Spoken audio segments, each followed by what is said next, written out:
சூலம் கையில் ஆட பாம் குடிச்சு அந்த முப்பிடாரி வாராடா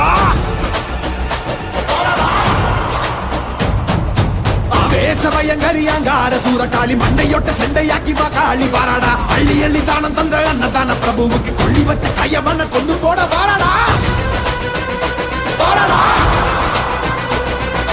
வெள்ள உள்ள கொண்ட அந்த விண்டன சதறடிச்ச கள்ளமான கொண்டவ கதை முடிக்க வாராடா உருக்கி கொடையடிச்ச புத்தமன் உயிர் எடுத்த பாதக இடுப்போடைக்க பத்திரகாளி வாராடா வீரமணம் படிச்ச ஏழுகளின் அவன கோரமாக கொன்னவன கொதறிட வாராடா அந்த குணம் படிச்ச சத்தியவன் வாழ்வழிச்ச ஈன பிறவி மேல இடி பாய்ச்ச வாராடா